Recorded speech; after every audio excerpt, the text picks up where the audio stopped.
حياتي كلها لله فلا مولى لنا إلا أحب الله جل علاه ومن حبي له أخشى حياتي كلها لله حياتي كلها لله فلا مولى لنا إلا.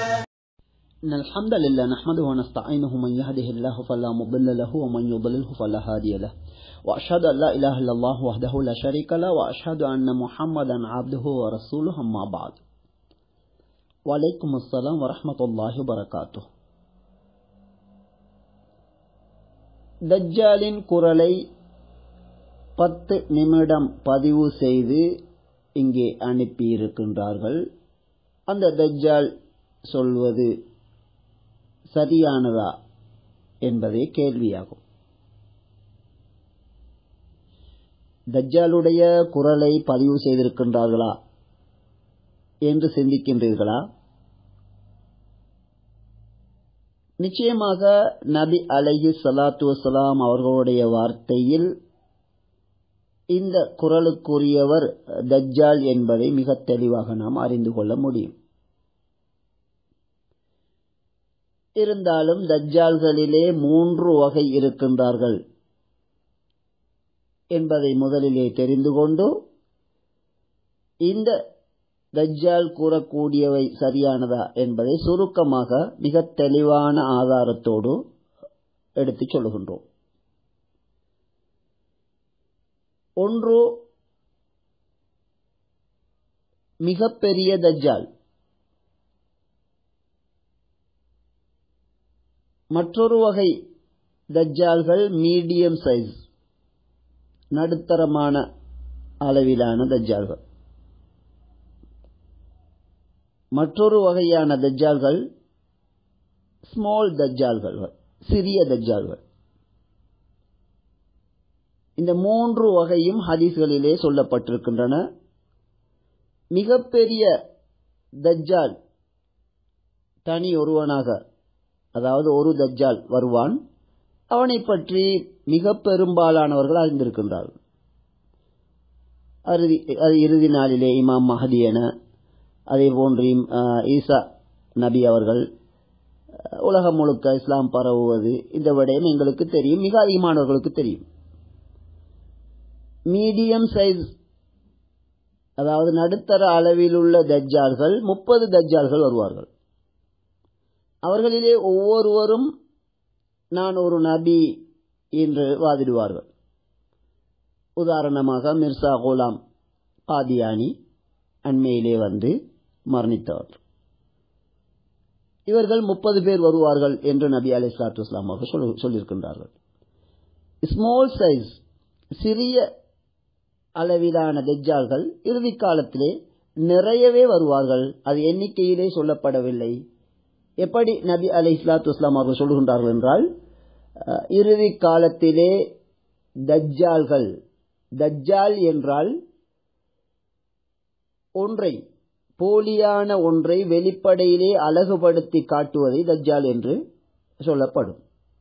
உதாரணமாக தங்கம் அல்லாத பொருட்களுக்கு தங்க முலாம் பூசப்படும். இவ்வாறு இல்லாத ஒன்றை இருப்பது போன்று காட்டி ஏமாற்றுவது, இதனை தஜ்ஜால் என்று சொல்லப்படும். நபி அலைஹிஸ்ஸலாத்து வஸலாம் அவர்கள் சொல்லுகின்றார்கள், இறுதி காலத்தில் ஒன்று இறுதியாகவே உலகம் அழியும் சில நாட்கள் இருக்கும். அந்த காலத்திலே மிகப்பெரிய அடையாளங்களாக இருக்கும். அதே நேரத்தில் இன்றைய காலத்தை போன்று உலகம் அழிவதற்கு நெருங்கி சிறிய சிறிய அடையாளங்கள் காணப்படக்கூடிய காலம். அதில் ஒன்று வேகமாக நாட்கள் நகர்வது நாம் கண்கூடாக பார்க்கின்றோம். இப்படியான அடையாளங்களில் மற்றொன்றுதான் நபி அலைஹிஸ்ஸலாத்து வஸலாம் அவர்கள் சொல்கின்றார்கள், தஜ்ஜால்கள், அதாவது ஏமாற்றக்கூடியவர்கள், கல்லாபூன், பெரும் பொய்யர்கள் இறுதி காலத்திலே வருவார்கள். அவர்கள் செய்யக்கூடிய முக்கியமான ஒரு அம்சம், நீங்களோ உங்களுடைய மூதாதையரோ கேள்விப்பட்டிராத ஹதீஸ்கள் என்று அவர்கள் ஹதீஸ்களை போன்ற அந்த செய்திகளை சொல்லுவார்கள். உங்களையும் எச்சரிக்கின்றேன், அவர்களையும் எச்சரிக்கின்றேன். உங்களை அவர்கள் வழிகெடுத்து விட வேண்டாம், உங்களை ஃபித்னாவில் ஆழ்த்திவிடவும் வேண்டாம். அவர்கள் சொல்லுகின்ற செய்திகளை நம்பி நீங்கள் ஏதேதோ அதனை செய்துவிடக்கூடாது. அதே நேரம் அதனை உறுதியாக நம்பி தொடர்ந்தும் அதனை நம்பிக்கொண்டிருந்து பின்பற்றிக் கொண்டிருந்து மரணித்து விட்டீர்கள் என்றால் நீங்கள் வழிகேட்டில் ஆகிவிடுவீர்கள். அப்படி உங்களை வழிகெடுத்து விடவும் வேண்டாம் என்று நபி அவர்கள் எச்சரித்தார்கள். அத்தகைய தஜ்ஜால்களில் ஒரு தஜ்ஜால் ஒரு 10 நிமிடம் ஒரு உரையின் ஒரு பகுதி அரபு தெரிந்திருக்கின்றது என்று அவருடைய உரையிலிருந்து விளங்குகின்றது. ஆனால் சர்வ சாதாரணமாக நபி அவர்கள் சொன்னார்கள் என்று எத்தனையோ நபி மீது பொய்களை கட்டவிழ்த்து விட்டிருக்கின்றார். இதிலே ஒரு அதாவது சிரிப்பதா அழுவதா என்று தெரியாத அளவிற்கு ஏனையவர்கள் மார்க்க அறிவில்லாமல் மார்க்கம் சொல்லுகின்றார்கள் என்று சரியாக சொல்லக்கூடிய விடயத்தை அது பிழை என்றும், இவர் சொல்லக்கூடிய பிழையான விடயம் நபியுடைய பெயரால் தான் பல பொய்களை சொல்லுகின்றார் என்றால் அல்லாஹ் குர்ஆனிலே சொல்லி இருக்கின்றான் என்று கூட துணிந்து இந்த தஜ்ஜால் பேசியிருக்கின்றார். முதலிலே இந்த தஜ்ஜாலுடைய அல் குர்ஆனிலே இப்படி இருக்கின்றது என்று சொல்லிவிட்டு சொல்லுகின்ற விடயத்தை நன்றாக கேட்டுக்கொள்ளுங்கள். அதன் பிறகு அது அல் குர்ஆனிலே இருக்கின்றதா என்பது பற்றிய தெளிவை உங்களுக்கு தருகின்றோம் இன்ஷா அல்லாஹ். முதலிலே அல்லாஹ் சொல்லுகின்றான் என்று சொல்லி குர்ஆனிலே இருக்கின்றது என்று சொல்லி சொல்லக்கூடிய விடயத்தை என்ன சொல்லுகின்றார் என்ற அந்த பகுதியை மட்டும் கேட்டுக்கொள்ளுங்கள். அவருடைய குரலிலே தருகின்றோம். அதாவது அவர் பேசி அந்த பகுதியை உங்களுக்கு செவிமடுக்கும் விதத்திலே தருகின்றோம்.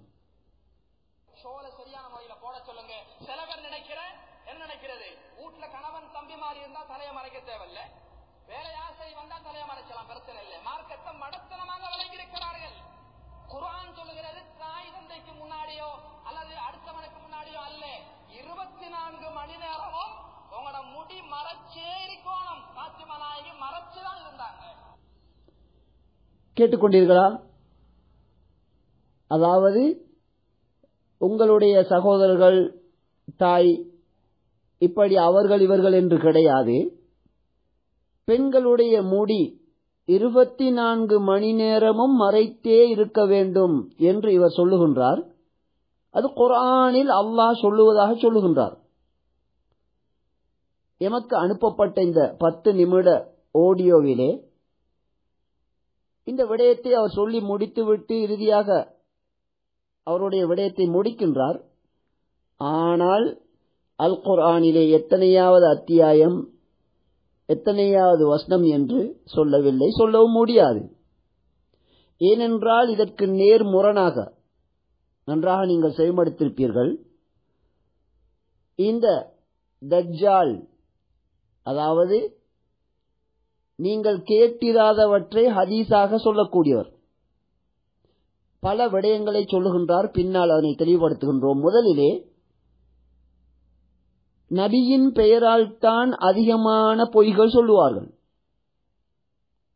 ஆனால் அல் குர்ஆனிலே இருக்கின்றது என்று என்ன விடயம் அல் குர்ஆனிலே இருக்கின்றதோ அதற்கு நேர் மறுபக்கம் தனது கருத்தை சொல்லி இது அல் குர்ஆனிலே இருக்கின்றது என்று சொல்லும் அளவிற்கு இப்படி சொல்லக்கூடிய தஜ்ஜால்களை மிக அரிதாகவே பார்த்திருக்கின்றோம். எனவே இவர் 24 மணி நேரமும் பெண்கள் தங்களது முடியை மறைத்துக் கொள்ள வேண்டும் என்ற ஒரு சட்டத்தை சொல்லுகின்றார். தங்களுடைய சகோதரர்கள் அல்லது தங்களுடைய பிள்ளைகள் இவர்களுக்கு முன்னாலெல்லாம் முடியை மறைக்க தேவையில்லை என்று சிலர் சொல்லுகின்றார்கள். மடத்தனமாக சொல்லுகின்றார்கள் என்று சொல்லுகின்றார். யார் மடத்தனமாக சொல்லுகின்றார்கள் என்பதை புரிந்து கொள்வதற்கு முதலிலே குர்ஆனிலே பெண்களுடைய முடிகள் மட்டுமல்ல, அல்லது இவர் சொல்லுவது போன்று இருக்கின்றதா, இதற்கு நேர் முரணாக இருக்கின்றதா என்று பார்த்தால், அல்லாஹ் எமக்கு தந்த அவனுடைய மிகப்பெரிய அருளாகி அந்த குர்ஆனை பற்றிய அறிவை கொண்டு நாம் குர்ஆனிலே நாம் தேடி பார்த்தால் 24வது அத்தியாயத்தின் 31வது வசனத்தில் அல்லாஹ் சொல்லுகின்றான், இந்த தஜ்ஜால் சொல்லுவது போன்று சொல்லவில்லை, மார்க்கத்தை மடத்தனமாக விளங்கி இருக்கின்றார்கள் என்று இந்த தஜ்ஜால் சொல்லுகின்றாரே, இவர்தான் மார்க்கத்தை மிக பிழையாக விளங்கி அநேகமான தஜ்ஜால்கள் சொல்லுவது போன்று நபி மீது மட்டுமல்ல அல்லாஹ்வின் மீதே பொய்யை சொல்லியிருக்கின்றார் என்பதை இந்த குர்ஆன் வசனம் நிரூபிக்கின்றது. நீங்கள் அதனுடைய மொழிபெயர்ப்புகளையும் எடுத்து பார்த்துக் கொள்ளலாம். இந்த இடத்தில் சுருக்கமாக நினைவுபடுத்துகின்றோம். 24 அத்தியாயம் 36வது வசனம் அல்லாஹ் என்ன சொல்லுகின்றான்? பெண்களுக்கு அல்லாஹ் சொல்லுகின்றான், உங்களுடைய அலங்காரங்களை உங்களுடைய கணவர்கள், உங்களுடைய தகப்பன்மார்கள் அல்லது கணவனுடைய தகப்பன்மார்கள் அல்லது உங்களுடைய பிள்ளைகள் அல்லது உங்களுடைய கணவனுடைய வேறு மனைவிகள் மூலம் உள்ள ஆண் பிள்ளைகள் அல்லது உங்களுடைய சகோதரர்கள் அல்லது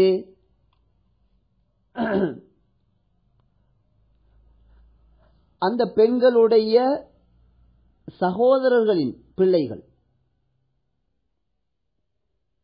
அல்லது அந்த பெண்களுடைய சகோதரிகள் தங்களுடைய சகோதரிகளின் ஆண் பிள்ளைகள்,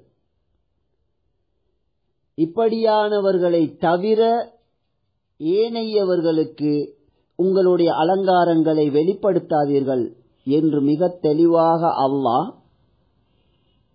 பிள்ளைகளுக்கு, கணவனுக்கு, தகப்பனுக்கு, தகப்பனின் தகப்பனுக்கு, சகோதரியின் ஆண் பிள்ளைகளுக்கு, சகோதரர்களின் ஆண் பிள்ளைகளுக்கு என்ற ஒரு பட்டியலையே சொல்லுகின்றான். திருமணம் முடிப்பதற்கு ஹராமாக்கப்பட்ட அல்லது மஹரம் என்ற வார்த்தையிலே நாம் சொல்லக்கூடிய ஆண்களின் பட்டியலை சொல்லுகின்றான். அவர்களுக்கு உங்களுடைய அலங்காரங்களை நீங்கள் வெளிப்படுத்தலாம். கணவன் என்பதை சேர்த்து சொல்லியிருக்கின்றான். கணவனுக்கு வெளிப்படுத்தாத ஒரு பெண்ணுடைய எந்த ஒரு அழகு, எந்த ஒரு பகுதியும் இருக்க முடியாது என்பது சாதாரணமாக சிந்திக்கின்ற ஒரு மனிதன் அறிந்த விடயம். கணவனுக்கு ஒரு மனைவி ஆடை, போர்வை என்று அல்லாஹ் சொல்லுகின்றான். மனைவிக்கு அந்த கணவன் ஆடை. ஒரு ஆடை ஒரு மனிதனுடைய உடம்போடு என்ன தொடர்பு ஏற்கின்றது என்பது சாதாரண மனிதன் விளங்கக்கூடிய விடயம். அவற்றிற்கிடையே ஒரு ஆடைக்கும் மனிதனுக்கும் இடையிலே மறைவு கிடையாது. மார்க்கத்தை மடத்தனமாக விளங்கியிருக்கின்றார்கள் என்று சொல்லக்கூடிய இந்த தஜ்ஜால் அல்லாஹ்வின் பெயரிலே அல் குர்ஆனிலே இருப்பதாக சொல்லுகின்றார். 24 மணி நேரமும் பிள்ளைகளாக இருந்தால் கூட தலைமுடியை மறைக்க வேண்டும் என்று சொல்லுகின்றார். சுருக்கம், ஏனையவர்கள் மடத்தனமாக மார்க்கத்தை விளங்கியிருக்கின்றார்கள் என்று சொல்லக்கூடிய இவர் ஒட்டுமொத்தமாக ஒரு அறிவீனமாக இந்த உபதேசத்தை செய்திருக்கின்றார். பெரும்பாலும் யாரோ ஒரு வசதி படைத்த ஒரு மனிதன் தன்னுடைய பிரச்சினையை இவருக்கு சொல்லி, இவருடைய குடும்பத்து மனைவி, அதாவது இவருடைய மனைவி வீட்டு வேலைகளிலே கவனம் இல்லாத ஒருவராக பெரும்பாலும் இவருடைய உபதேசத்தை வைத்து அனுமானிக்கக்கூடியதாக இருக்கின்றது. ஏனென்றால் ஒரு ஆலிமாக அரபு மொழி தெரிந்து இருந்து கொண்டு குர்ஆனிலே அல்லாஹ் இவ்வாறு மஹரம் பற்றி சொல்லுவது சாதாரண ஒரு பொதுமகன், இஸ்லாத்தை பற்றி எங்களுடைய சமூகத்தில் உள்ள ஒரு பொதுமகன் அறிந்திருக்கக்கூடிய விடயத்தை கூட அறியாத விதத்தில் அதற்கு முரணாக குர்ஆனிலே இல்லாத ஒன்றை குர்ஆனிலே இருப்பதாக சொல்லி, அதன் பிறகு எத்தனையோ விடயங்கள் நபி அவர்கள் சொன்னார்கள் என்ற இந்த 10 நிமிடங்களுக்குள் பல பொய்களை கட்டவிழ்த்து விட்டிருக்கின்றார். எனவே சில வேளை சிந்திக்க வேண்டியிருக்கின்றது.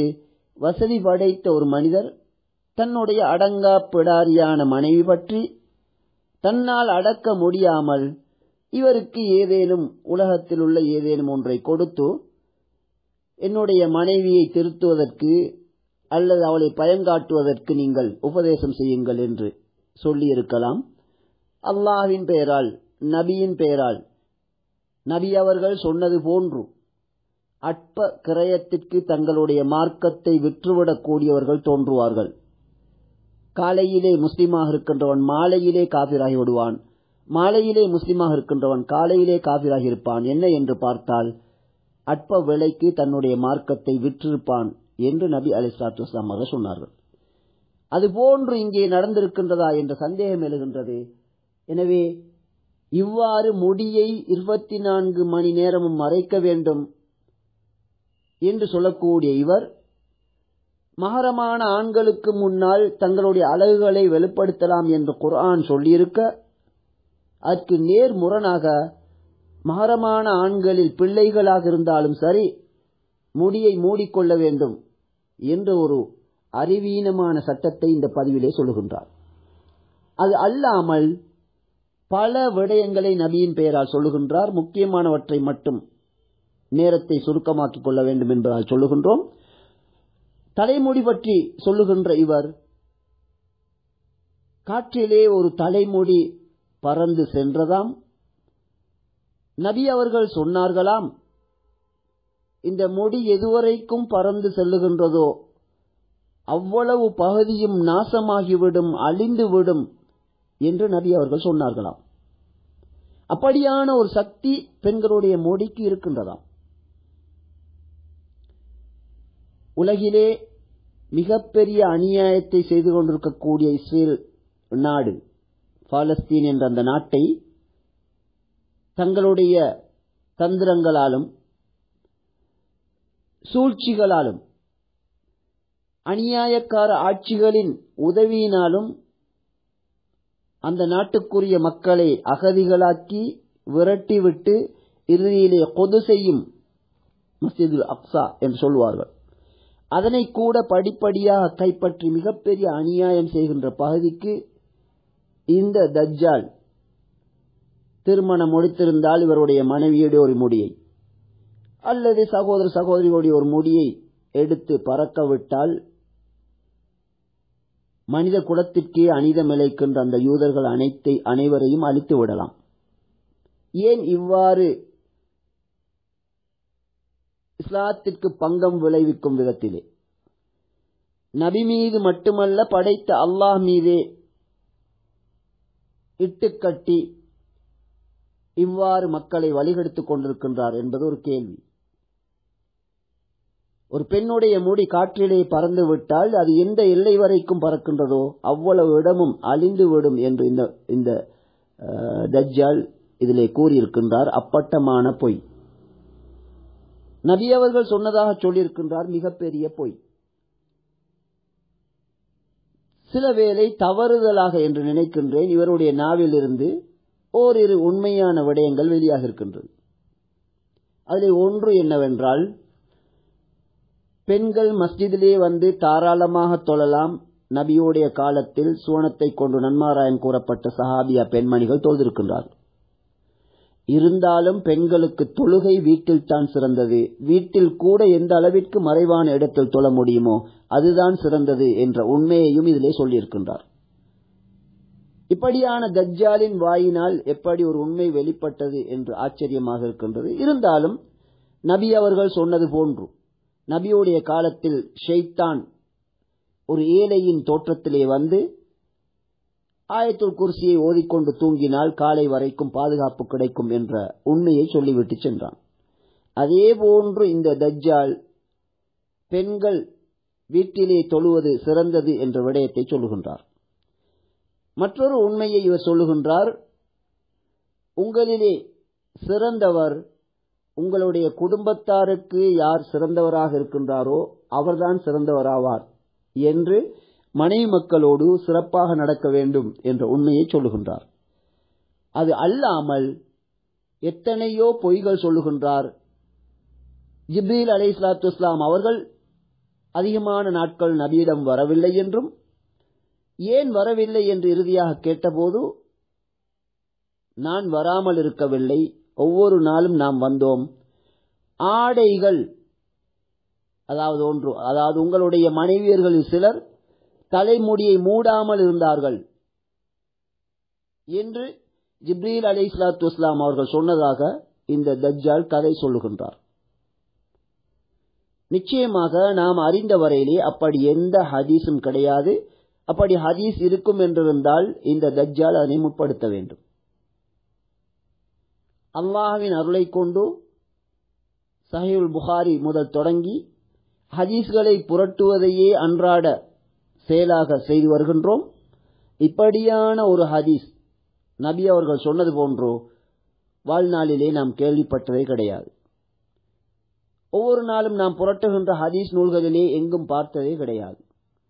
ஹதீஸ்களை பற்றி விளக்க உரையிலே எழுதியிருக்கக்கூடிய அறிஞர்கள் இப்படியான ஒரு ஹதீஸை நாம் அறிந்த வரையில் அறவே கிடையாது. ஒரு போலியான விடயங்களை சொல்லுகின்றார். தலைமுடியை பற்றி போலியான செய்தி சொல்லுகின்றார். ஆடைகளை யாரும் வெளியில் உள்ளவர்கள் அதாவது இப்போதைய காலங்களில் பழைய காலங்களை போன்று குறைந்த மக்கட்தொகையும் மிகப்பெரிய நிலங்களிலே இங்கொன்றும் அங்கொன்றுமாக வீடு கட்டி வாழக்கூடிய நிலையில் இன்று மக்கள் இல்லை. மக்கட்தொகை மிக அதிகமாக பெருகிவிட்ட காலநிலையால் மிகச்சிறிய பகுதியிலே, அதாவது ஒரு பேச்சஸ் அளவில் கூட வீட்டை வைத்திருக்கின்ற நிலைமையை நாம் பார்க்கின்றோம். எப்படியோ ஆடைகள் அந்நியவர்களுடைய கண்களிலே பட்டால் அது மிகப்பெரிய ஒரு பாவம் போன்று இவர் சித்தரிக்கின்றார். சில ஒழுக்கங்கள் ரீதியிலே இவர் இதனை சொல்லியிருந்தால் நிச்சயமாக வரவேற்கத்தக்கது. ஆடைகளை வீட்டின் பின்புறங்களிலே அதாவது விருந்தினர்கள் வரக்கூடிய பகுதியில் அல்லாமல் ஏனைய இடங்களிலே காய்வதற்காக போடுவது என்பது சிறந்த விடயம். பாத்திரங்களை கழுவாமல் வைத்தால் அது ஒரு மிகப்பெரிய பாதிப்பை உண்டு பண்ணக்கூடியதாக, வறுமையை உண்டு பண்ணக்கூடியதாக, வருமானங்கள் எவ்வளவு வந்தாலும் அபிவிருத்தி இல்லாத நிலை என்றெல்லாம் இவர் கூறுகின்றார். இஸ்லாத்தின் கண்ணோட்டத்திலே இதிலே எந்த உண்மையும் கிடையாது. நபி அவர்கள் சொன்னது போன்று சித்தரிக்கின்றார். நகத்தை வெட்டி, அது பெண்களுக்கு மட்டுமாக அதுவும் சொல்லுகின்றார். நகத்தை வெட்டி புதைக்காமல் இருந்தால் அது பெரும் வறுமையை ஏற்படுத்தக்கூடியதாக, சாபத்தை உண்டு பண்ணும் விதத்தில் இப்படியான ஏதேதோ எல்லாம் சொல்லிக் கொண்டு சொல்லுகின்றார். நகத்தை வெட்டினால் அதனை கட்டாயம் புதைக்க வேண்டும் என்பது கிடையாது. வெட்டப்பட்ட நகம் என்பது பொதுவான அசுத்தங்கள், குப்பைகள், கூலங்கள், இவற்றை நாம் ஒதுக்குவது என்பது அறிந்த விடயம். இஸ்லாம் சுத்தத்தை மிகவும் சொல்லக்கூடிய ஒரு விடயம். அதற்காக ஒரு ஜனாசாவை அடக்குவது போன்று நகத்தையும் அடக்குவது என்ற ஒரு வழிமுறையை இவ்வாறான தஜ்ஜால்கள் சொல்லி பரப்பி இருக்கின்றார்கள். அப்படி உண்மை கிடையாது. அசுத்தங்களை, குப்பைகளை எங்கே நாம் கொட்டுவோமோ அவ்வாறான இடங்களிலே இந்த நகத்தை நாம் எரிந்து விடலாம். பாத்திரங்கள் சில வேளை உடனுக்குடன் கழுவி வைப்பது சிறந்த விடயம். இருந்தாலும் சில நேரங்களிலே உடல்நிலைகளை பொறுத்து பெண்கள் பலவீனமானவர்கள் என்பதையும் அவர் சொல்லுகின்றார். உடனடியாக கழுவ முடியாத நிலைகள் என்றால் சில தாமதங்கள் ஏற்படலாம். ஆயிஷா ரலியல்லாஹு அன்ஹா அவர்கள் மிகச்சிறந்த பெண்மணி என்பதை இந்த தஜ்ஜால் மறுக்க மாட்டார். ஆனால் வீட்டு வேலைகளிலே இளம் வயதிலே அவர்கள் இருந்ததன் காரணமாக நபி அவர்கள் மரணிக்கும் போது ஆயிஷா ரலியல்லாஹு அன்ஹா அவர்களுக்கு 18 வயது, இளம் வயது. எனவே வீட்டு வேலைகள் அனைத்தையும் சரியாக செய்து கொள்வார்கள் என்று சொல்ல முடியாது. அதே போன்று ஃபாத்திமா ரலியல்லாஹு அன்ஹா அவர்களும் வீட்டுக்கு உதவி செய்வதற்கு அவர்களுக்கு அடிமை இருக்கவில்லை. அவர்களாகவே அனைத்து வேலைகளையும் செய்தார்கள். எனவே பாத்திரங்களை கழுவாமல் வைத்துவிட்டால் அது மிகப்பெரிய குற்றம் போன்று சித்தரிக்கின்றார். நகத்தை வெட்ட வேண்டும் என்று சொல்லுகின்றார். அது நிச்சயமாக உண்மையான விடயம். ஆனால் அது பெண்களுக்கு மட்டும் உரியது போன்று அவர் எடுத்துரைக்கின்றார். அப்படி எதுவும் கிடையாது. அது ஆண்களுக்கும் பெண்களுக்கும் பொதுவானது. அதே நேரத்தில் நகத்தை வெட்டுவதற்கு நபி அலைஹிஸ்ஸலாத்து வஸ்ஸலாம் அவர்கள் 40 நாட்கள் கால இடைவெளி கொடுத்திருக்கின்றார். எனவே சுருக்கத்தில் பெண்களுக்கு மட்டும் உரியதாக இல்லாத எத்தனையோ செய்திகளை சொல்லியிருக்கின்றார். நபியின் பெயரால் பல பொய்களை சொல்லியிருக்கின்றார். அதன் உச்சகட்டமாக குர்ஆனிலே அல்லாஹ் சொல்லுகின்ற உண்மைக்கு எதிராக பல பொய்களை, அதாவது குர்ஆனிலே தலைமுடிய 24 மணி நேரமும் பெண்கள் தங்களுடைய பிள்ளைகள் சகோதரர்களாக இருந்தால் கூட அதனை மறைக்க வேண்டும் என்று சொல்லியிருக்கின்றார். அதுவும் தனியாக சொல்லவில்லை. என்ன சொல்லுகின்றார் என்றால், மார்க்கத்தை மடத்தனமாக விளங்கியிருக்கின்றார்கள் என்று குர்ஆனில் உள்ள உண்மையை சொல்பவர்களை மடத்தனமாக விளங்கியவர்கள் என்றும், குர்ஆனில் இல்லாததை இருக்கின்றது என்று பொய் சொல்லி இருக்கக்கூடிய இவர் சரியாக மார்க்கத்தை விளங்கியிருப்பது போன்று சொல்லுகின்றார். நபியின் பெயரால் இறுதியாக அவர் சொன்ன பொய்யை நாம் சுட்டிக்காட்டுவதென்றால், தொழும்போது பெண்களுக்கு சுஜூதிலே தனியான முறையை கற்றுக் கொடுத்தார்கள், நபி அவர்கள் கற்றுக் கொடுத்தார்கள் என்று இவர் சொல்லுகின்றார். இது அப்பட்டமான பொய். இப்படி நபி மீது பொய் சொல்லுகின்றவர்கள் தங்களுடைய இடத்தை நரகில் ஆழ்த்திக் கொள்ளட்டும் என்று நபி அலைஹிஸ்ஸலாத்து வஸ்ஸலாம் அவர்கள் சொல்லியிருக்கின்றார். தொழுகையிலே பெண்களுக்கு என தனியாக எந்த ஒரு விடயத்தையும் நபி அவர்கள் கற்றுக் கொடுக்கவில்லை. நபி அவர்கள் எப்படி தொழுதார்களோ அதே போன்று தொழும்படிதான் நபி அவர்கள் பொதுவாக சொன்னார்கள். தங்களிடம் மார்க்கத்தை கற்க வந்த 20 இளைஞர்கள், சம வயதுடைய இளைஞர்கள், 20 நாட்களின் பிறகு அவர்கள் தங்களுடைய வீடுகளுக்கு செல்லும் போது நபி அவர்கள் சொன்னார்கள்,